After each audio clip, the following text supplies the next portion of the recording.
This is Alex with I Drive a Lawnmower, and today we're going to talk about a number of reasons as to why you should not buy 2018 or 2019 Honda Accord. Let's talk about the outside issues first. And I have done some other videos, and kind of talking to the Honda customer service has reaffirmed my opinion as to why you should definitely not buy the 2018-2019 Accord, or probably any other Honda for that matter. To summarize one of my conversations with a customer service representative at Honda, he told me that the Honda engineers have no interest in talking to the customers. So they just want their money, but they don't care about what the customers may think. Let's start at the front here. Some people have pointed out on the 2018 Accords, the front design still leaves a lot to be desired. Even though this is a pretty good looking car overall, looking at that grille, I mean, look at an Audi and then look at this grille and you will see some differences. But the bigger issue is, unfortunately, this car got hailed on, and the hood had to be replaced. And if you look at the way that hood is fitting now, it's unacceptable. Look at those gaps, look at how poorly it fits. Well, the body shop has told me that unfortunately, for whatever reason, Honda has decided in the 2018 models not to have a sufficient number of adjustment points.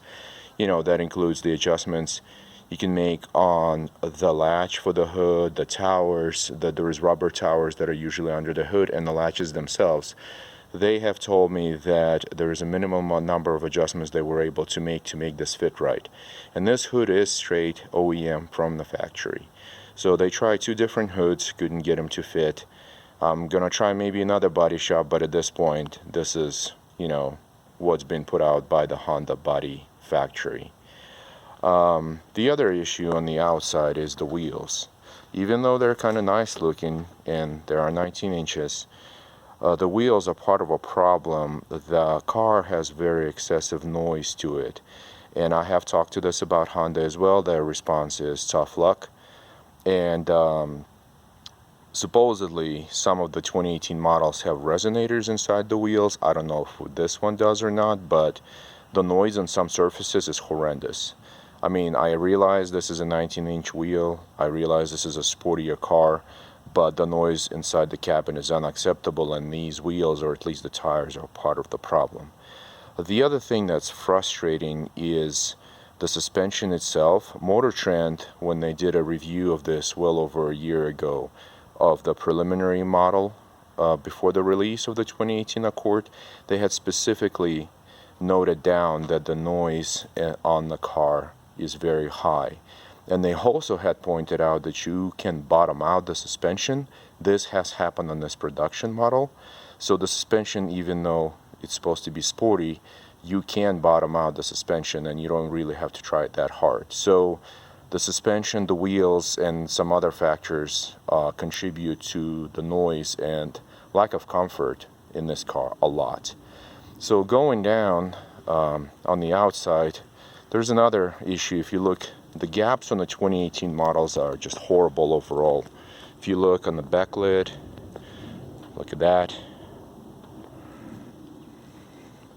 The other side, the gaps are just, this goes for the CRVs and the 2018 Accords, all of them. The gaps are just really bad on these cars. The other thing that's interesting, and Honda is not the only one who does this, but if you look, there's a gap. There is no rubber seal right here. And if you look right there, you can catch stuff in there pretty easily. So I don't know what drove this part of the design. I have seen some other manufacturers actually put a rubber seal all along here. Honda apparently doesn't, and as you can see, you can collect all kinds of junk in there. So these are some of the issues to be aware of on the outside. So the fit, finish, leaves a lot to be desired. Even though it's a pretty decent looking car, they have made some very poor, overall design decisions, I think, as far as fit and finish goes. And the noise is terrible. So then what had happened early on is also, I'm just showing the engine compartment here, or the hood. What had happened is the car started to have a burning oil smell, and it, for months I tried to call Honda to look into it. Their response is always go to the dealer, go to the dealer. It took 3 tries. It turned out that the valve cover gasket was faulty. One of the mechanics finally had found that, and but it took months. So again, brand new car, and already there's problems. There's also still some burning smell. It's not as strong, but not sure what it is. Also, there's maybe some other issues coming down the line, but again, Honda is very, very resistant to actually troubleshooting issues in their cars and always demands that you go to the dealer. So then going inside, there's a lot more issues to cover.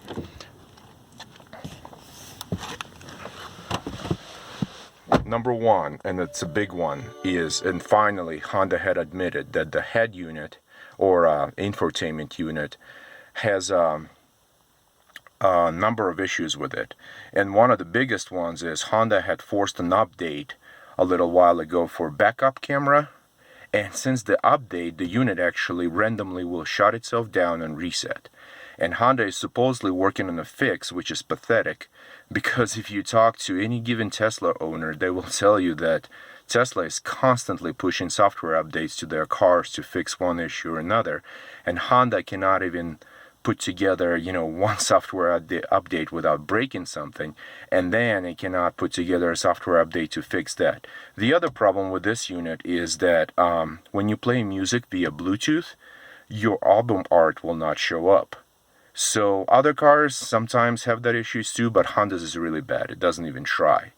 Let's see what else. It does have intermittent Bluetooth connection problems. Not sure if it's the phone or the head unit, or I keep calling it head unit. It's actually the infotainment unit. Yeah, so that's leaves a lot to be desired. Then moving on to the center console. Look at this. You can't put anything in here. And I don't know why a single USB connection and this thing here that almost nobody uses anymore, why this had to take up so much space. So there you go. You can barely put, a couple of pans and whatever in there. So that's unusable and just kind of unacceptable in a 2018 vehicle. On the subject of useless utility, if you look at the side pockets, also useless. You can't put a normal sized water bottle in there. Well, you can put one of the little throwaway water bottles, but not a full-size one. And you cannot even put a folder or a binder in one of those pockets anyways. So basically, you just have useless door pockets on pretty much all 4 doors. Then, moving to the center console, this here, again, this is 2018, 2019, and they still could not figure out that some people actually own Nalgene water bottles, and they do not fit in here. So your Nalgene water bottles, well, pretty much will be all over the car, except in the water bottle holder. The other issue, even though this is a sportier car, the bolsters on the seats are extremely uncomfortable. And it's not really, per se a sport car, it's a sportier car, which you could take, say, on a road trip, and that thing right there will be in your thigh after a while, even if you're, well, medium-sized person like myself, I find it intolerable after a while. So another thing that Honda had screwed up. And overall, if you look, the interior is actually kind of nice looking. It's interesting that those vents right there, they stole that one from Mazda 6. They have a very similar design in Mazda a year before. Mazda 6, actually, interestingly, was the other car I was comparing this to at the time. And Mazda had just come out with their turbo engine. So let's talk about that engine. This 2018 has a 10-speed automatic transmission, and the issue with it is that it sometimes has very, very faulty shifts. And again, that's intermittent. Honda is not willing to fess up to it, nor is they willing to collect any data. They keep telling you go to the dealer. So basically, every time your car has a bad shift, you should drive it to a dealer because, all of us have the time to do so. Another thing that's very interesting is now finally the fuel economy numbers are starting to show up for that Mazda with a 2.5 turbo engine, and they're far, far better than this 2-liter Accord with a supposedly a better transmission. So Honda couldn't even dial in, get that right. I think the numbers on this car are 31 miles per gallon on the highway with a 10-speed transmission. Mazda has been hitting 36 or 37 miles per gallon with their 2.5-liter turbo. So even though that's a 6-speed transmission. So, kind of disappointing. Anyways, let's see, what are the other issues? So their transmission has had already some very, very terrible shifts. Sometimes they're so abrupt it feels like somebody, has hit the car from behind. So something to watch out for. And Honda has a history of not fessing up to their automatic transmission problems. Look up the issues they had all throughout the 2000s and never fessed up to it. But this may be another one of those.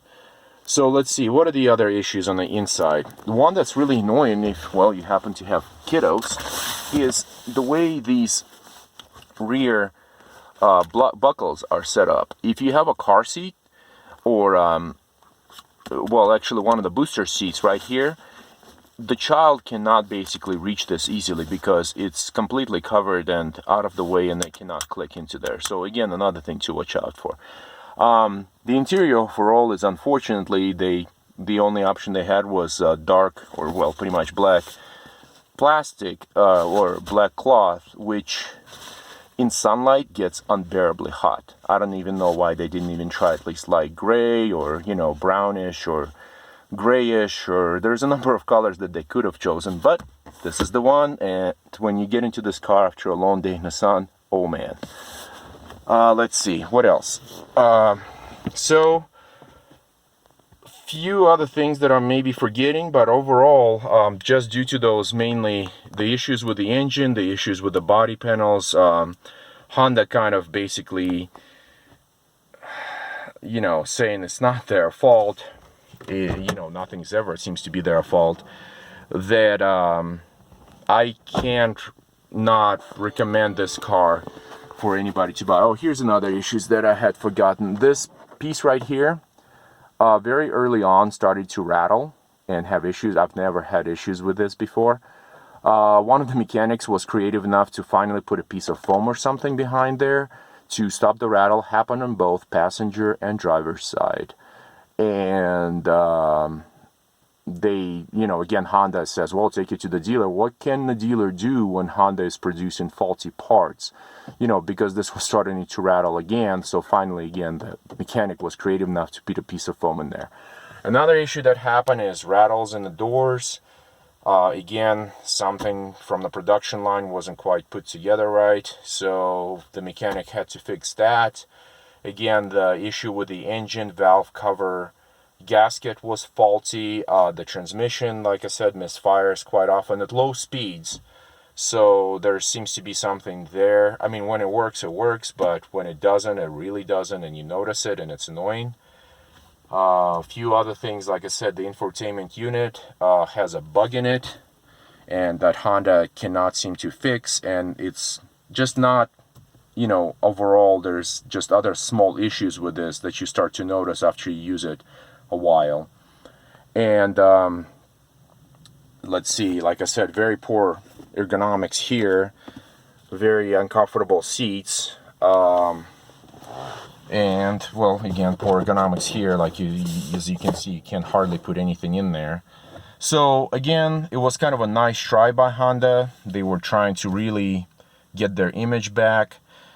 And unfortunately, I thought that I was never going to buy another Honda. Thought I'd give this one a try. But I would say for now, I would recommend staying away from in 2018, 2019s. Maybe by 2020 model or 2021, they'll figure some of these things out, which Honda is very famous for, releasing cars first model year and then having issues with them and then maybe fixing them down the road. And that's a big maybe. So up to you if you want to spend almost 30 grand on the car that's going to have transmission, engine, and other comfort and usability issues, infotainment issues, body panel issues, and so on. Just wanted to put this up after, like I said, after my repeated attempts to engage Honda about this. And anyways, hope this helps somebody else to make up their decision on their car purchase. This is I Drive a Lawnmower. Thank you very much.